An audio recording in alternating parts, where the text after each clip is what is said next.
What up, YouTube? Thief here. Gonna talk about a little thing, something different. We're gonna talk about EGR cleaning on the 6.7 Cummins. The EGR water cooler started being installed on the Cummins on what is it, 2008 plus. So if you have a 2008 plus 6.7 Cummins, it's gonna come with the EGR and EGR cooler, and this circuit gets really sooty and you have to clean it out. I've seen a few videos on YouTube of people just pulling the EGR off and cleaning the EGR. While this is better than nothing, it's not as good as what it could be.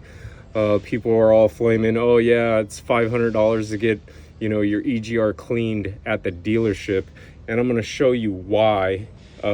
Getting it cleaned at the dealership or even an independent diesel shop, anybody with a pressure EGR cleaner is far superior. You're going to actually get the system clean of soot as well as the EGR instead of just the EGR. So I see a lot of videos out there of people pulling just this off and cleaning this out. But the problem is the EGR circuit runs the full length of the engine. This is the EGR tube. This is the EGR cooler.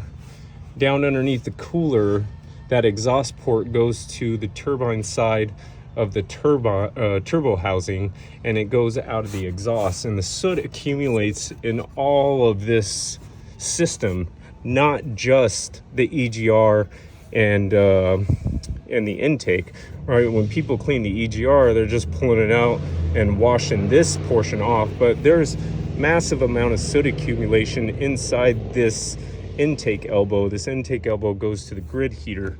So the reason why we charge so much is it takes about 2.5 hours to clean the EGR.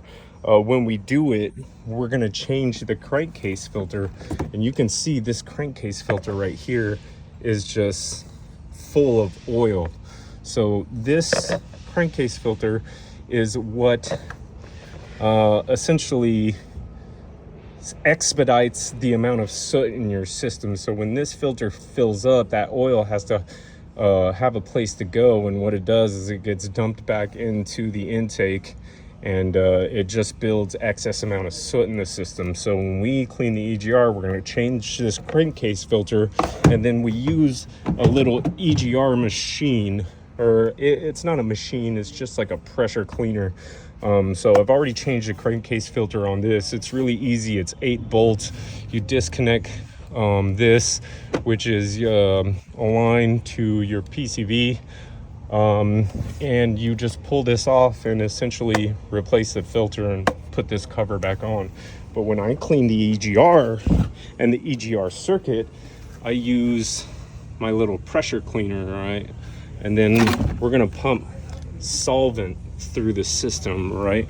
And what that's gonna do is I go exhaust first, so I pump solvent in the EGR cooler down through the turbine and out of the exhaust. If you're having problems with DPF and your DPF is popping codes, a lot of times it will correct that issue and break up all the soot that you have inside of the DPF, and really help you out saving, you know, some money. And then I'm going to go intake side, which allows the solvent to flow through the intake elbow, over the grid heater, and into the intake. The grid heater is also a place where soot really likes to accumulate. On the bottom of this intake elbow, that's where the grid heater starts. And this intake elbow, if you've ever pulled it off, it always has massive amount of soot in there. So yeah, this is why that the dealership charges what they charge to clean the EGR circuit. And I'm not just saying this because I work at a dealership, but I'm here to like try to inform you why we charge what we charge, and you're actually getting your whole EGR circuit serviced instead of just pulling the EGR off and knocking some soot and calling it a day and say, hey, I saved $500. really you're not saving yourself $500. You're just prolonging the amount that you're going to have to spend, because eventually if you don't clean the EGR circuit out, that DPF is going to fill up, and that diesel particulate filter is probably about $3,000 along with labor. So you're going to pay $3,000 for the DPF, and then it's like 4 hours labor depending on what kind of chassis you have. If it's a 2500 dually, 3500 dually, the DPF's a little bit harder to get off. So I would say just spend the money on a proper EGR clean and call it a day. Like I said, a little bit of service money up front is going to save you some maintenance money in the future.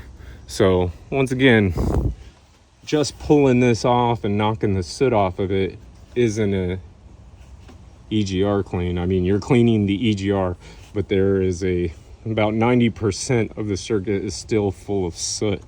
So spend the money. All right, it'll save you some money in the long run.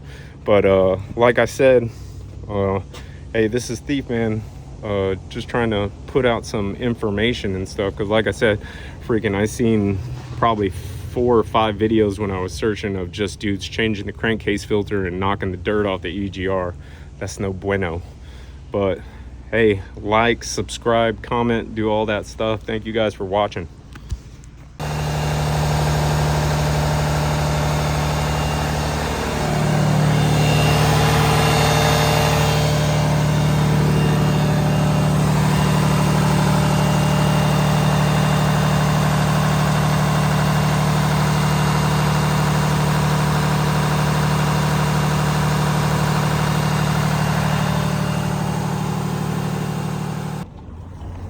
Yo, what up? Just finished. All right, this clip is for like all the naysayers out there. This is the EGR that I just cleaned. It does not get much better than that. This Cummins has about 130,000 miles on it. I think it was 127,000 miles when I checked. But that solvent really cleans the system. You can see like the silver of the metal on the plunger.